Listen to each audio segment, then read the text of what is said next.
So this is Calicat, the Calicat's turn. This is a double feature. So right after church, I went to two movies. There was one at about 1 and 1:30, and there was one at 5:10, 5:05, 5:06. Well, it started at 5. They both started somewhat into their previews though, so technically one started actually at 2, and the other one started at 5:30. But yeah, because of the preview. We don't really need to mention the previews too much. I mean, Karate Kid Legends. There's two biblical ones. There's one that's not a cartoon and one that is. Lilo and Stitch looks very cute. Live action Lilo and Stitch actually doesn't look bad. It looks cute. And then there's a couple of horror movies, and there was an action picture. There was Tame Your Dragon, but there was some other action picture with like werewolf people in it or something. Had a little Mugwai alien thing. Anyway, so and the new Pixar movie, the ELO, where the kid's into aliens. It's basically the young Calicat movie. Anyway, this movie had an interesting character. Well, the second one did. An interesting character. We'll get to that when we get to the second one in the theater. It had nothing to do with the movie, but there was an interesting character. So we will dive right away into Snow White. As allegedly Disney Marvel corporate shill Calicat, even though usually I do Paramount reviews, so I'm not Disney. I've done some Disney stuff, yes, but mostly Paramount. Mostly CBS All Access, most Star Trek and related Star Trek stuff. Don't usually do Star Wars. I do Marvel. I see some of the Marvel stuff when I see it. Do some of the Warner Brothers and DC stuff when I see it. So I thought, why not just go to see a Disney movie and then follow it up with a Warner Brothers movie that was released by Ketchup. They did not release the Coyote movie. They did not release Cloud of Acne. This was The Day the Earth Blew Up. But we'll get to that. Let's talk about, because it was a double feature, let's talk about Snow White. Okay. The controversy surrounding the Snow White movie stemmed from all manner of things. Let me check something. Okay, so I'm not sure about some of this stuff, but it doesn't matter. So here we have the original controversy with this movie.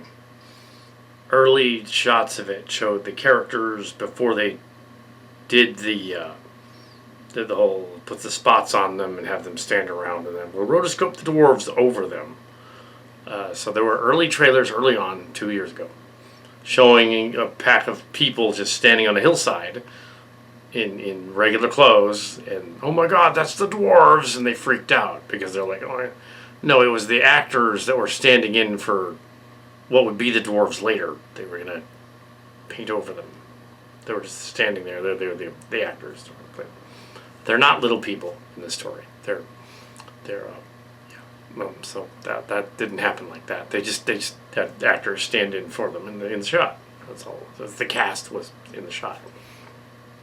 They also didn't like that Snow White wasn't white, and the actress got mad, and she was also like, "Oh, racist people! Oh, I don't like us white! Ah." Even Mark Card said, "Well, she can not be white, even though he's German, even though he would get the." So he didn't mind that part. He didn't see this. He's in Japan, but yeah, but it is a little weird because the original fairy tale, all the versions of the fairy tale, she's clearly not just pure of heart white. She's white. It's not a racist thing. She just intended to be white. They were complaining about with the Little Mermaid being black, and when the Little Mermaid remake, and I said, no, she should have been blue or gray. They all should have been gray blue. Then that would have. Snow White could have been an alabaster kind of thing, Snow Princess kind of thing. Considering the fairy tale is really messed up. Original fairy tale the Disney movie's based on is like, yeah, the whole idea of the handsome prince kissing the dead girl to bring her back. To love's true kiss is just strange idea.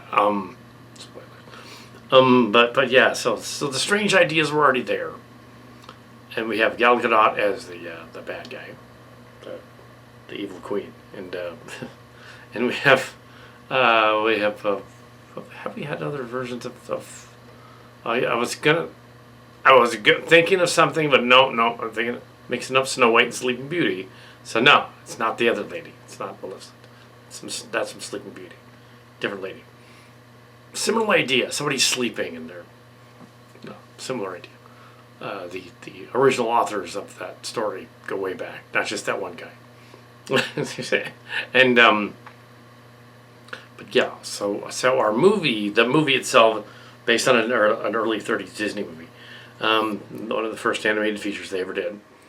And it was a long time ago, so they were like, okay, we can have stereotypes of little people in our movie because yeah, they're literally dwarves, but they're archetypes of dwarves. They're all different archetypes. They're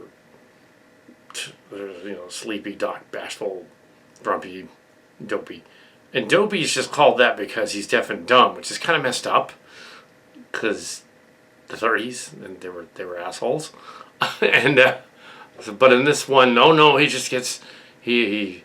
In this one, Dopey is able to talk at some point, somehow. There's the classic Hi Ho song is in there, but it's sung in a weird staccato in the movie. And it was actually distracting, because in the original, they didn't abruptly go hi ho, and off to work we go. They didn't do it like that. They did that in this movie. It's hi ho, it's off to work we go, do. But they kept stopping the O like they were stopping it halfway through the letter. Like this. Weird. All the way through the movie. The song was distracting. It wasn't right. Just a little off. Somebody auto-tuned the shit out of it. It seemed like there was auto-tuning going on in the movie, in this movie version. The dwarves look like nightmare fuel. They in the movie, they are uncanny garden gnomes from hell. In the movie, putting CGI skin and warts and all on there doesn't look good. Prefer them to just be, if you're gonna do the pasty-faced gnome kind of guy, don't put all the details in there. Make them softer so they're not, because it's just weird and gross and shiny and that was the most offsetting thing in the movie is the dwarves. They were like, oh my, so yeah, that was not good. They're CGI dwarves. I'm sure somebody spent a lot of time in the art department making these things kind of look photorealistic. And it was by no fault of the program. The color filter on some of the previews and the first 5 minutes of the movie as well was weird during the film, and so there was a little bit of a red tinge, but that was a color filter because it was on during the previews, and then it stopped about 5 minutes into the movie. But that was them, so I took that off as okay, that somebody fucked up upstairs in the booth.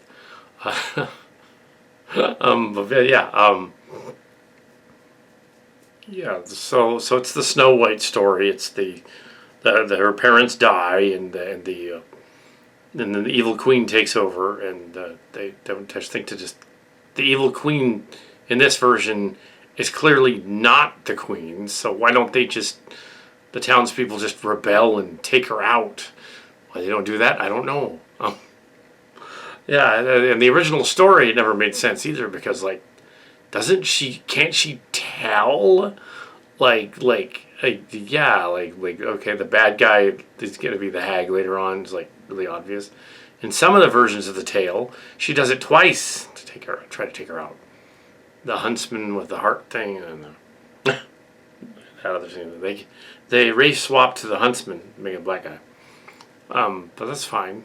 Maybe they're in Spain somewhere instead of Germany. They're in Spain. Okay, they're in Spain. Fine, they're in Spain. But yeah, or Greece or something.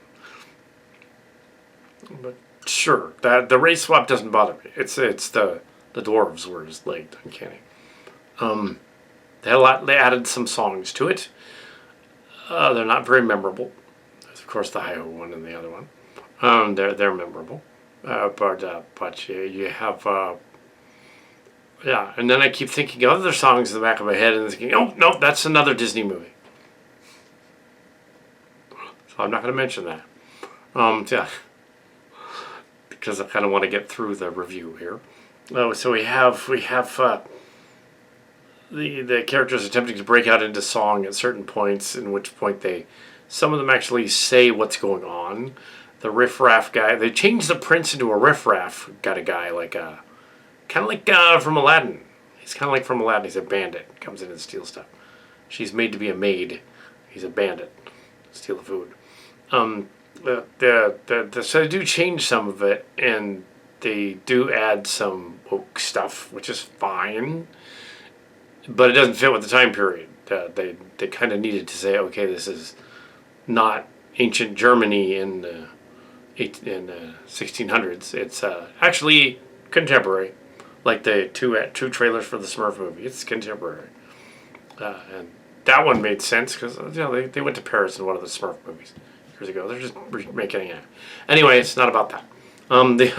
So they're doing they kind of some of the critics were complaining about that adding modern elements just to make a modern audience go along with it is distracting from the story. They didn't really need to have a message. It's about an evil sorceress who kicks out the princess, and they got to go find her and rescue her. It doesn't need, oh, we need to talk about American politics in 2025. No, you don't need to do that in your movie. Make it a fantasy film. We didn't come to be lectured. And that's fine. If you want to lecture people, fine, lecture people. But I don't mind that. I'm just saying that in this movie, it doesn't really work because it is distracting. It pulls you out of the story. Yeah.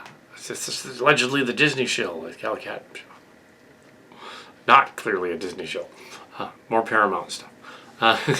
But no. If we were connected to any kind of studio, we'd have more views and subscribers. Like and subscribe. Yes, please. We used to back in the day, but now we do not. We have hundreds of subscribers now, instead of 1,000 or more at some point in the past. I don't know where they all went. But we have a lot of views. 40,000 views. But yes, we have a lot of views, and we're not here to discuss the channel. So here we have the Snow White movie, the characters, they repeatedly say in the story how the pure of heart is why she's Snow White, because the audience is trying to say it's not really race swapping, it's that she's pure of heart, and that's why she's called Snow White, and she was born in the time of a storm, and that's why she's called Snow White. If you have to explain in the movie at least 5 times, we miscast this character in your movie, why did you not cast someone else then? Why do you need to say that in the movie? It's like you're saying, it's like that line from that line in Lost in Space, the live action movie version of the TV show, where she goes, this movie sucks. Don't break the fourth wall in your movie, in your Disney movie, and literally say, oh, we're sorry that you don't like it that our character isn't the same Snow White from the German original. Sorry, but she's great, and she can kind of sing, and that's nice. Yeah. But Gal Gadot, no, she does not have a...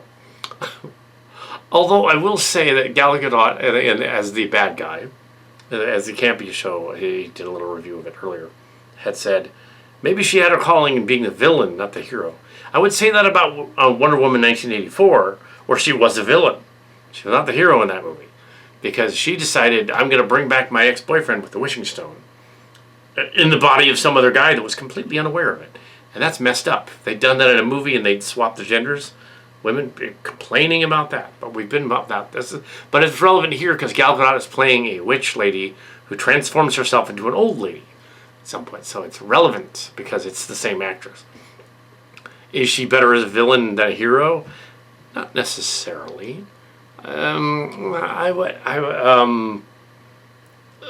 It seems like she's doing the Sleeping Beauty lady, Maleficent, or so isn't she doing her own character?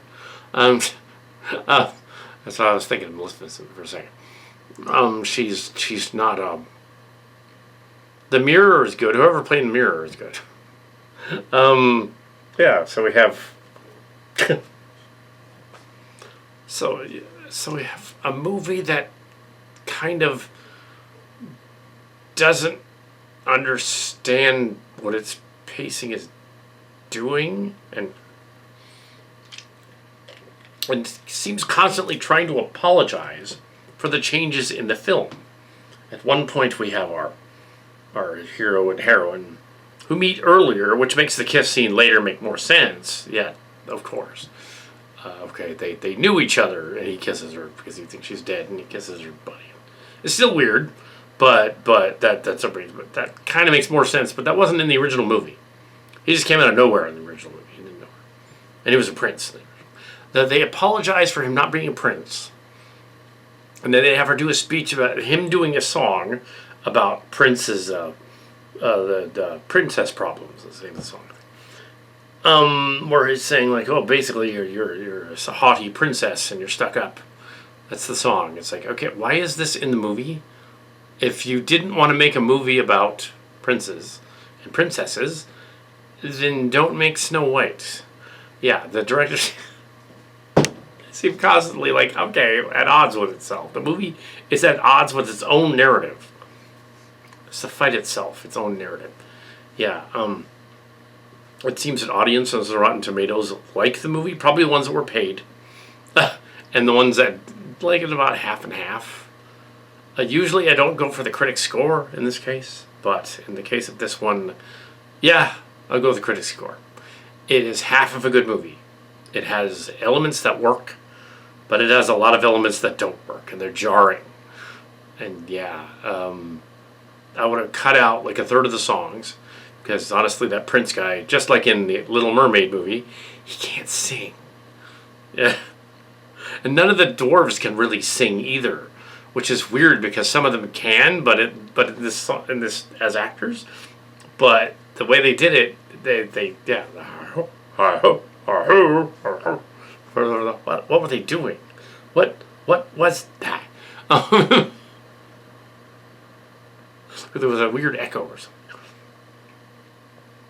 The yodeling scene. Yeah, they had to like apologize for Dopey being called Dopey because he was deaf and dumb by saying, no, he's not really deaf and dumb. He's just afraid to speak.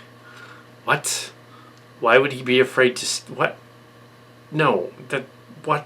No. And then he comes back and all he needs to be done is just taught how to whistle and how to speak. Like yeah, magically, yeah. That would only make sense if Snow White was in fact a sorceress and was able to actually like. They kind of imply at the end when she defeats the witch, but don't say directly. On the mirror, like, oh yeah, the mirror thing. They show a scene in the trailer in which he's in front of the mirror at the end after they destroyed the bad guy. They show the ending in the trailer. That's no. She's lying on the ground. The mirror comes back together, and there she is in the mirror. That's the ending of the movie. The bad guy defeated. Don't do that in your trailer, in Disney. Don't do that.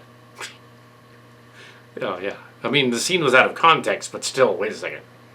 When was she ever in front of the mirror? That had to be the final scene. It was one of the final scenes.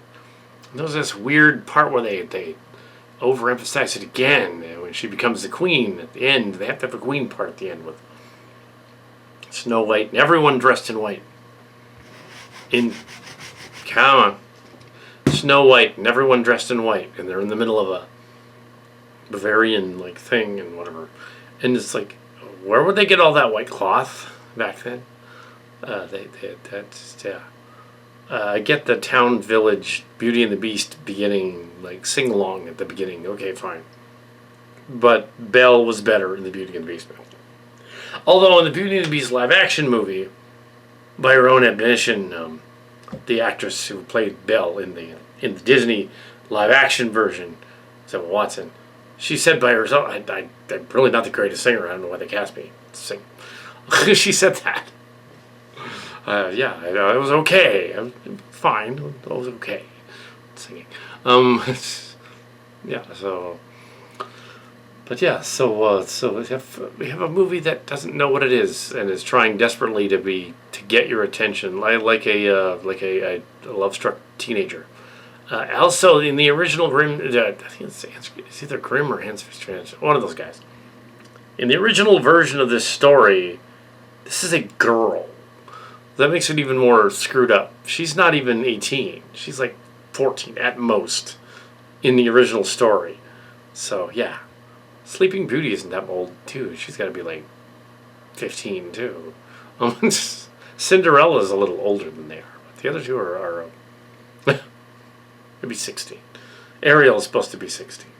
But yeah, Snow White is 14. So keep that in mind, Randy Prince out there. Yeah. But yeah. And he's a necrophile. Kiss the corpse. Comes back to life. They don't know that it's Love True Kiss that brings her back. No, that's another thing that's weird about the story, and it's the story, is that the witch makes a potion and says the antidote to the audience, not to the prince. Love's true kiss will fix it. It's like, the prince doesn't, the bandit in this case, they don't even make him a prince, the bandit, he doesn't know what that's going to do that. The audience is told that's going to do that. Which is like, okay. Some of these scenes upset a baby in the theater that was disgusted at parts of the movie, with the slow parts, basically, and professed his annoyance at that. Yes, yeah. There were a few scenes that were questionable in terms of that type of thing. And but yeah, the dwarves looked weird. They should have gone over again with the rotoscoping and taken out some of that. They look less like lawn gnomes, Uncanny Valley type of thing. Yeah, they're awful. But yeah, half a good movie. I'm not gonna rant on the whole thing. There were parts that were okay. There were some song beats that were okay. It was just rather okay. You know? It wasn't horrible. It wasn't like I was going like, oh God. When I saw the dwarves, I was. But I was like, oh, what did they do to Doc and Sneezy or no, yeah. Oh yeah, there's a animated sneaker movie coming out too. Sneaks. It's the Little League sneaker people. The joke about one of them Well, we don't sneak, we converse. We're Converse. Like, oh God, so bad. That was a movie that's coming out. Sneaks. Oh, so bad. I was like, oh God, it's awful. Yeah, but that was another film. But having seen the very cute Lilo and Stitch trailer twice, I think it's gonna be good. That was a good trailer. Because Lilo and Stitch was a weird little cartoon movie anyway. So having a live-action remake is probably not that offensive. It's weird that there's going to be a Moana one as well later on. I think next year, late this year. So do we need to? And they couldn't cast Maria Chavo in it, even though she's now the right age to be in it. The person from the original one. So they didn't cast her. They cast somebody else. That's weird. It's like she's got. Anyway, so yeah, Disney's Snow White. It's slightly tarnished. It's not white. It's slightly tarnished. It's like a sock that hasn't been bleached, like socks here, and it's slightly tarnished. And yeah, the witch's plan is kind of stupid. It's like, why doesn't she just? And the poison apple thing is obviously a trick, even though okay, she has to lock it and whatever. She gives it back and forth. But it's like, wait a minute, so you know what's going on. You're the evil sorceress, and you don't just stick around for the prince to show up to find the dead girl and then kill him too. Which probably you would have done if you were evil sorceress. In one of the other versions, she lived for 100 years or something. But yeah, I think that's also Sleeping Beauty. That's a different one. Different. Yeah, so that was Snow White 2025. Yeah, just 2.5 stars out of 5. It's okay. It's not the original. If kids are going to watch the original, I would just watch the original. Just pull up the original. It's a weird movie anyway. Like Dumbo's a weird movie.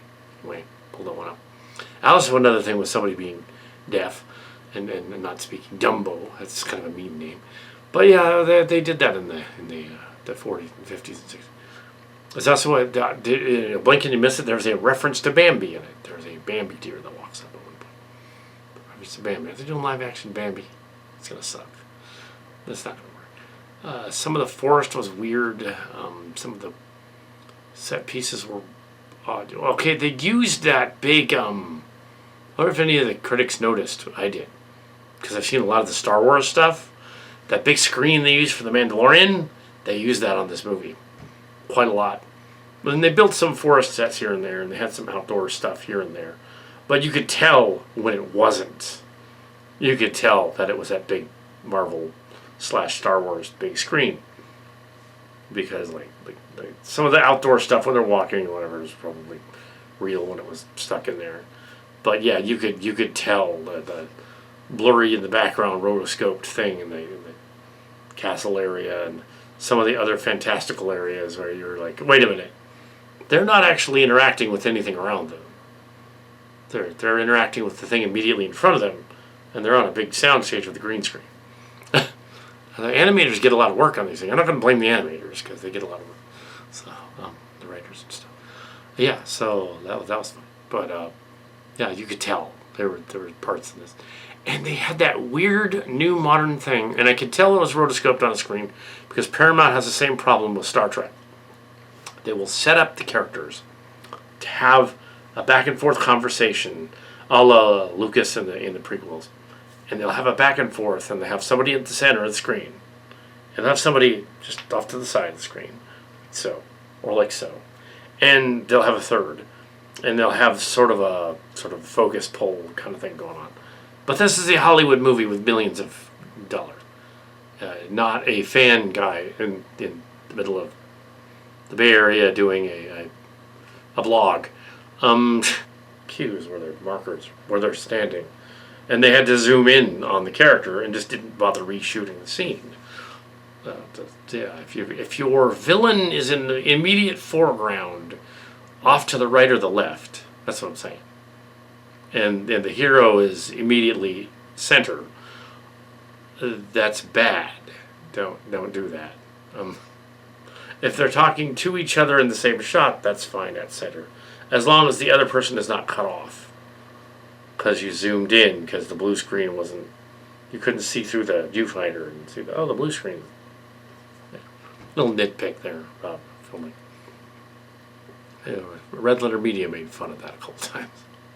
But yeah, their camera work is okay. So they know what they're doing. But they see a lot of bad movies over there on that web channel, so they're like, yeah, we know what bad framing is all about. Yeah. But yeah, that was like, what? This is a big multi-billion-dollar movie. Don't screw that up. Warner was doing the same thing with the Batman. So what are you doing? Do we want to see Maleficent, or not Maleficent, the evil witch? It's not, well, Maleficent's one of the other. And the evil queen in the their heart is pure of gold or whatever.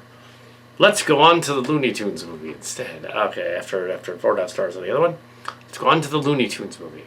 Okay, this is The Day the Earth Blew Up, I believe is the name of this. Yeah, The Day the Earth Blew Up. A Looney Tunes movie based on the current television show, which was canceled, and the Rabbit Show as well was canceled. The two shows ran concurrent with each other just a few years ago, and some of the voice actors are from some of the old cast from Foster's Home, Imaginary Friends, from back in the day, Dexter's Lab, bunch of stuff. Um, uh, yeah, there's a couple of nods to a number of some Nick shows too. Yeah, there's some stuff in there. The the the yeah, two or three of the leads in that like sound like they're right out of the animated Batman shorts and stuff, but they're not. No, they're from Dexter's Lab and the other one. They're from Cartoon Network and Nick, and some from WB, and then yeah, of course because it's WB, and Fruity Guy is the alien bad guy. No, he's not. It just sounds a lot like him. There's a alien bad guy. Yes, I'm going to blow up the earth because my name is Chew, the evil gum lord. Yes. No, he's not. He's not. That's not. It's not Calcat, obviously. I'm not a Warner Brothers person. It could have been Scott. He used to be Warner Brothers. It was done a year or two ago. Yeah, it was canned for a while and then released now. It was supposed to be the finale of the cartoon show, but sort of it was a finale, but it was a slash sort of reimagining of how the other stuff started. The character of Farmer Jim isn't said directly what he is in the stories of a father figure, Paul Bunyan type of guy and everything. But actually, I was thinking of more like immediately when I saw this character in the Looney Tunes story, introducing Porky Pig and Daffy Duck's dad, basically. I would say he's more of a Ren and Stimpy character. He goes back to like Nickelodeon. He's not even a DC character. He's a Ren and Stimpy character. He's the hick guy in that. But yeah, like log, the log guy. So yeah, they're referencing Ren and Stimpy, which is kind of fun. It's not their stuff, but sure, why not?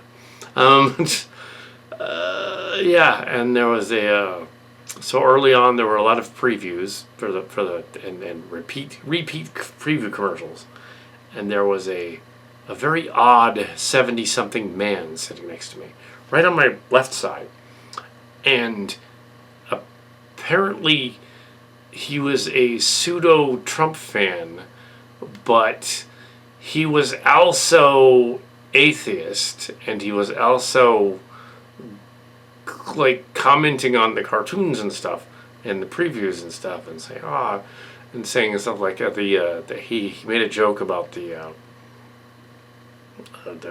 was this cartoon advertisement that had this snow on the ground and stuff, and he's like, I bet that because the cartoon was a hyperactive like thing, like, they're probably on cocaine. They probably are. And he was making fun of Elon Musk. So he was actually sort of a disgusted Trump person, which is funny. He's not amused by Trump, not amused by Elon Musk. So he's a disgusted Trump person. And he was going on about like cocaine and Coca-Cola and stuff. I mentioned that too. It's weird. And he was all like, I don't like religion, because there was an ad about religion. It was an ad for a religious cartoon or something. And I was all, I'm a Sunday school teacher. He's all, you're offended. No, I don't care.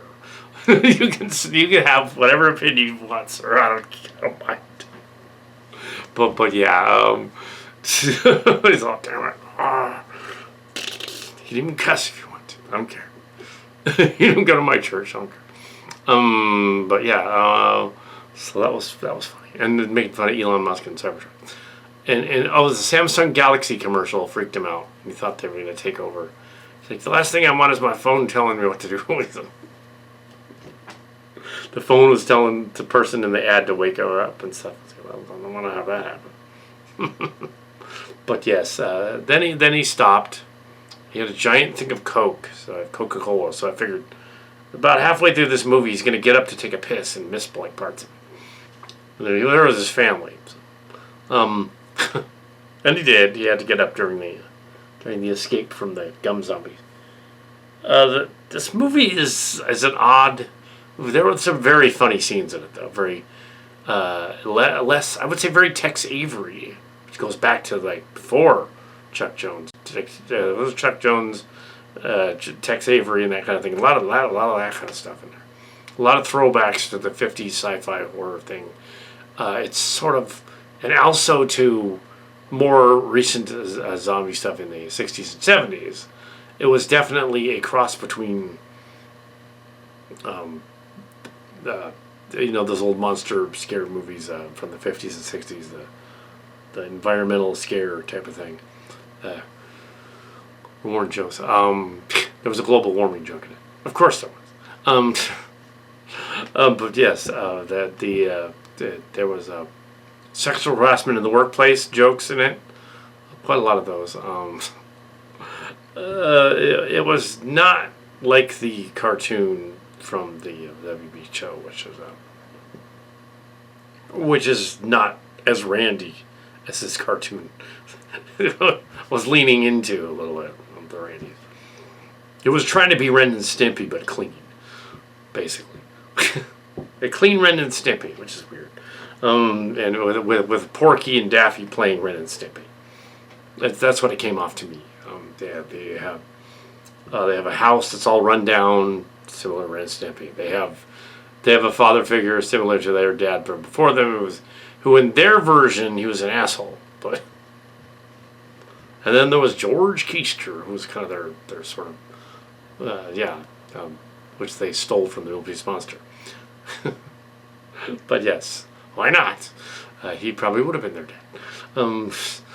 So Porky and Daffy are in this other universe where they're raised by this farmer guy who takes off into the sunset, lives in the house, and then it's the modern day. There's an alien invasion.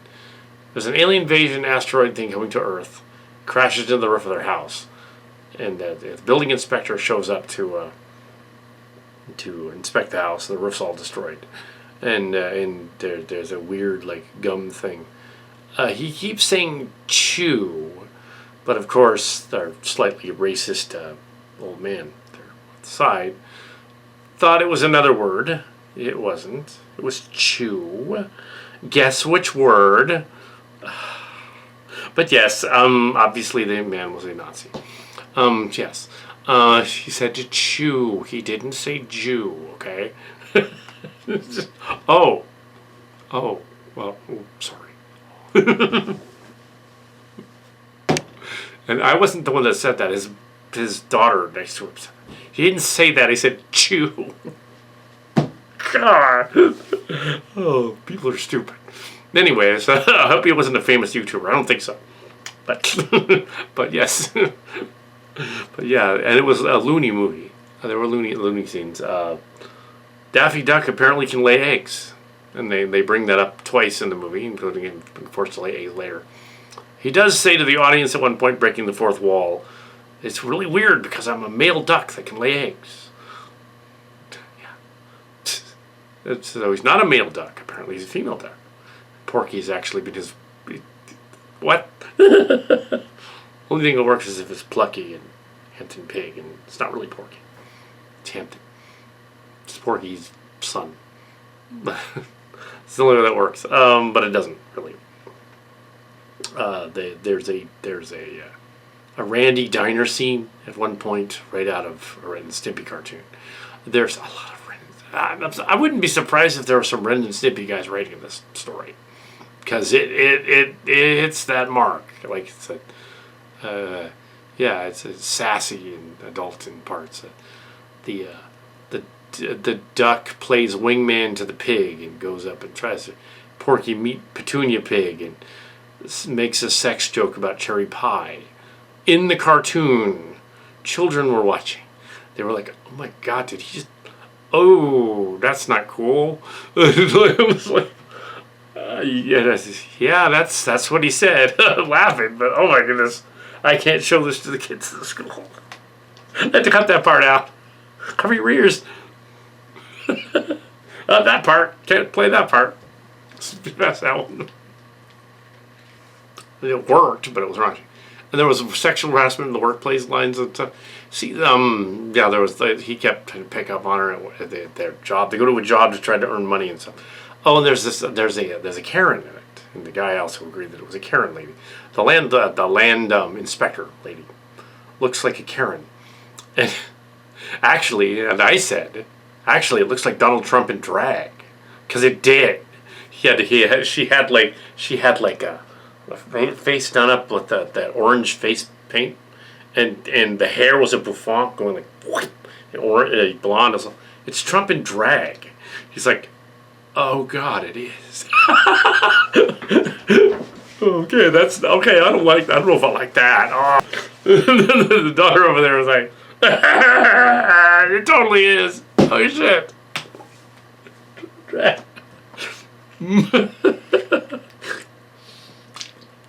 There's Trump in drag. Well, that's okay, because Daffy is secretly laying eggs.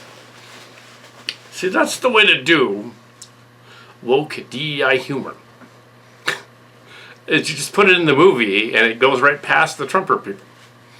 They're not aware that they were just humiliated, and then they're like a minute later, oh God, no! You guys were just humiliated. Good. But yes, you were. It's not supposed to be Trump and drag, but I think that's what they're thinking of. And then the nonplussed mayor guy was clearly Biden, so they were making fun of both sides. That's fine. There's a zombie invasion of the planet. There's an evil alien that sounds like the fruity guy, Size Bass from Transtech. All the Transformers mush in there, and he's I'm evil. I want everyone to chew the gum that's going to destroy the Earth. You know, the slightly Starscream voice on him. He's somebody famous from the cartoons, like Dexter's Lab, I think. The Petunia Pig is a famous person in there. I laughed like out loud, the Ha voice at the black lady who shows up. It's just a cameo, a brief cameo from this other person from the cartoon shows back in the day from SWAT Cats or something. There's been in a bunch of stuff. The old Saturday morning cartoons lady. It wasn't Tara Strong, but it was that other one, you know. And she shows up and she's like, I take your order, sir. And I was like, oh God. Yes. I totally know that voice. That was good. Lady playing Petunia Pig is also famous too. Well, it was always. It's funny. So yeah, a lot of in-jokes. Space. I'm surprised Marvin the Martian wasn't in there somewhere. I guess I figured, well, let's just have it be a autonomous, you know, something from Canary Space, because it's funnier. Yeah. Or a Letamok. He's a Letamok. Praying mantis guy. He's a Letamok. Or he could be a Tarmarellian, but they're more lizard-like. They're more like a lizard. This guy was a bug. He's an insect. So he's the Totimus. Is he actually coming to save Earth? So the plot was that they work at a bubblegum factory. And they made this bubblegum that is just a brand that they rebranded. So there's a joke about rebranding earlier about the new Coke that happened to be on the screen unrelated to it. And that happened in this movie too. It was like the guy was just, maybe he saw the movie before? I don't think so. I think it's just is a guess. The movie is basically a bubblegum commercial. And the plot is basically that the evil alien wants to get everyone to turn into bubblegum zombies with an eyeball popping out of the bubblegum zombies, so that they can blow bubbles and coat the Earth in bubblegum bubble air. Completely loony, silly. So that they can deflect an asteroid. Because it turns out the bad guy alien wants to actually deflect an asteroid. So it's an Armageddon spoof. It's a spoof of the infamous Michael Bay movie Armageddon at one point. It's War of the Worlds meets Armageddon meets Dawn of the Dead. Night of the Living Dead and Dawn of the Dead. Which are later movies. The Dawn of the Dead movies are later in the 70s. 60s and 70s. So it's a little bit of Little Shop of Horrors thrown in there. A little bit of except with gum. A little bit of The Stuff in that movie. The Stuff. A little bit of that. Slimy, gross stuff everywhere. Yeah. And it's really obvious what the slimy, gross stuff represents. gets stuck all over them, and they stick together at the end, and yeah, spoink. Anyway, so, I'll tell you. Here's a book. Go on the internet, look it up. Here's the internet, go look it up. Psst. It used to be when I was a kid, they used to say dirty stuff. That if you do something dirty when I was a kid, and my parents would give me a book. It says it's in the book. They don't want to talk about it. They just want it's in the book. Read it in the book. But yes, yes, he's saying chew, and probably they were trying to reference something else there, and making fun of the Warner Brothers themselves in there. Realizing racist old man in audience, who did incidentally have to get up to pee about an hour into it. It's like, oh damn it! Oh, anyway, he destroyed himself. He didn't come out for a while. And he came back. I missed the part where they escaped. And then it was Armageddon from then on. So the house gets destroyed, but the old man's spirit comes back and gives them behind their picture somehow as a deed to the land, giving them like insurance policy, $5 million insurance policy, which is impossible. So I'm guessing that with all the different versions of the Looney Tunes show that's been around for 100 years almost, that there's that each new iteration, even the 50s one and the 60s and 70s ones, 70s ones that I grew up on, even those, that the 70s and 80s one, and there was an 80s one too. I figured those are different universes. Even Space Jam and Space Jam 2 are different universe.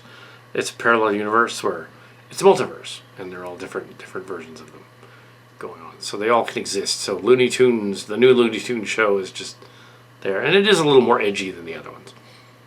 But yeah, they were always different that way. Although Tiny Toon Adventures was probably the most innocent one in 1990s or so. Although it did have Pinky and the Brain. So yes, we're going to do tonight, Pinky. What are we going to do tonight, Brain? The same thing we do every night, Pinky. Plot to take over the world. There was a blink and you miss it cameo by Pinky. Yep, he got fed the lab. It's in there. So in this movie, there's a cameo, not by the Brain, but by Pinky. He's a mouse. It's the lab nerd that keeps saying it's a lab nerd. Is a person that's technically actually good at making math stuff and quirky like lab stuff actually considered a nerd at that point? Because like the Oppenheimer thing, saying, "Oh, Oppenheimer, nerd." Like Einstein was a nerd. No, Oppenheimer and Einstein were not nerds. A geek is a person. A nerd is a person who knows the math stuff, knows the high-end function stuff, wants to do these things. A geek is someone who just has a vast knowledge of something. It doesn't have to be math. A geek can be a Star Trek geek, a Trekkie. A geek can be a Transformers geek. It doesn't have to be math. That's a geek. I was both a math nerd, and I wasn't a math nerd, so I'm technically a geek. But yeah, nerdy, but geek. Well, yeah, so that's I would say Petunia Pig in the story is not really a nerd either, but I guess kind of in the 50s sense. So yeah, they throw the different things out, and the different. So it was a good cartoon. It was funny. I liked it. It had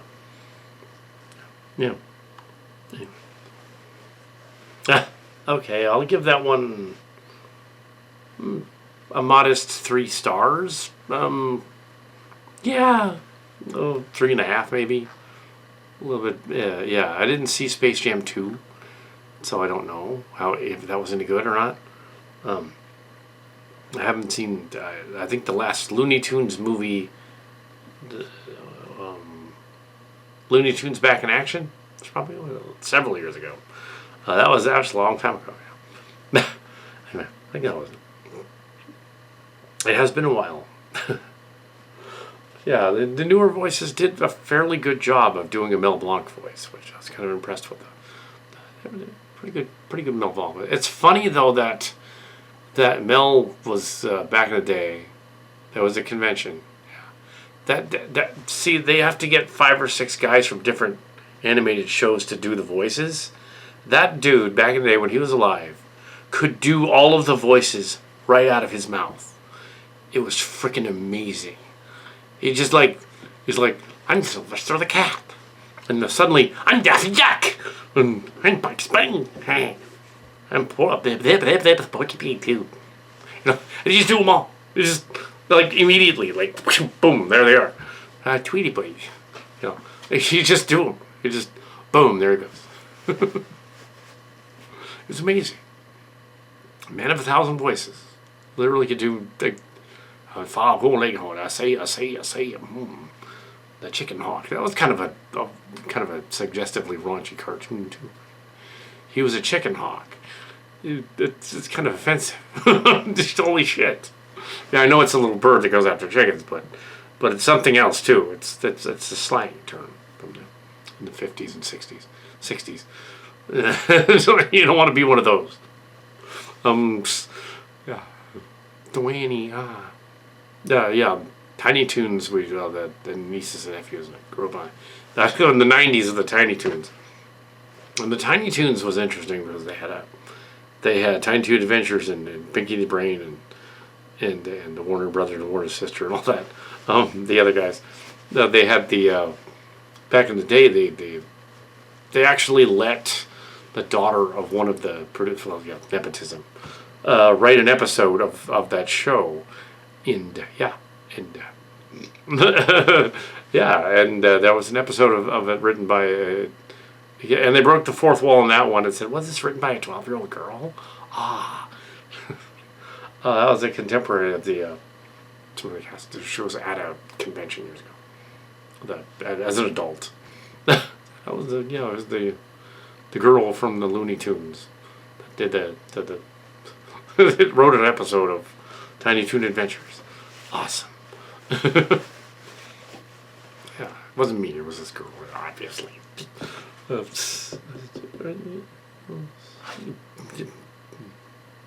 Batman stuff, I didn't really do. Yeah. You think the scientist guy is William Shatner at first, because he's doing a William Shatner voice, but it's not. It's that dude from Dexter's Laboratory, I think. It's the dude from SWAT Cats. It's like, oh, SWAT Cats. That's the guy.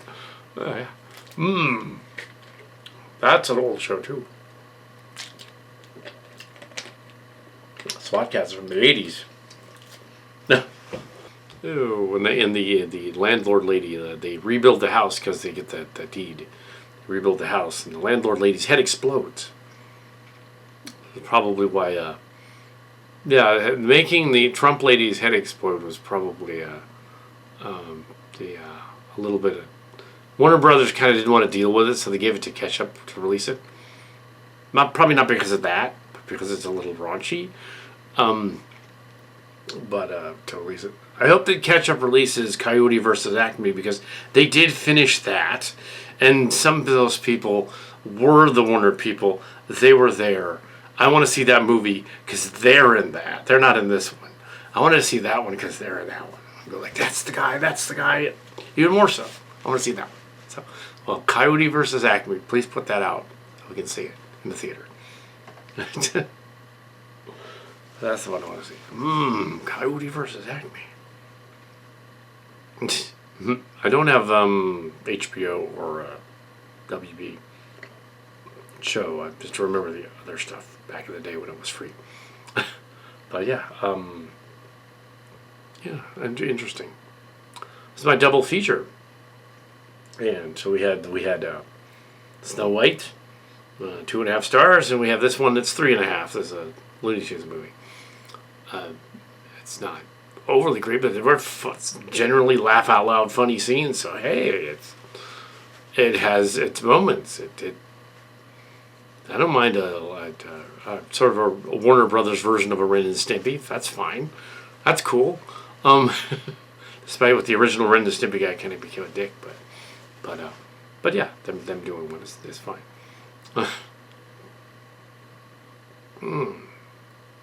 There was an ad for the Chosen Last Supper release thing. There was an ad for that. Looks interesting though. The only thing that's weird about that Chosen Last Supper story that is coming to theaters for Easter is that and there's another one too. There's like a time travel one. They're ripping off Superbook. This kid goes back in time. King Arthur that becomes the Jesus Night thing. They were showing a preview for that, and that guy's like, Richard. I liked the other one better. Ew. Actually, it kind of looks like a ripoff of Superbook. He didn't know what that was. It does. It looks like a ripoff of Superbook. Superbook crossed with like the Arthurian legend cross. The other one though is weird because like they showed this Last Supper thing, live action Last Supper thing, Jesus the Last Supper and the crucifixion, and they have playing a Johnny Cash song. The Man Comes to Town or something like that. I'm just like, why is there a Johnny Cash song in here? It's weird. Why is there a Johnny Cash song? It just doesn't fit. I get the joke that there's a couple lines in the Johnny Cash song that seem to indicate someone's being betrayed, but that doesn't mean it works in a first century. Oh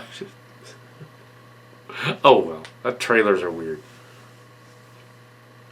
Just like that trailer for the Great Gatsby, the remake that made everyone put rap music in the. That's all they did. They put rap music in the Great Gatsby remake, and put themselves out of an Oscar. They would have gotten an Oscar if they hadn't done that. The rest of the movie was fine. They just didn't. No, not rap jazz. Not rap. Rap doesn't exist yet. Boslin. Damn it, Lehman. Oh.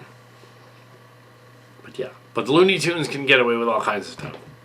So they can do it. Yeah, the gum chewing guy in the chest.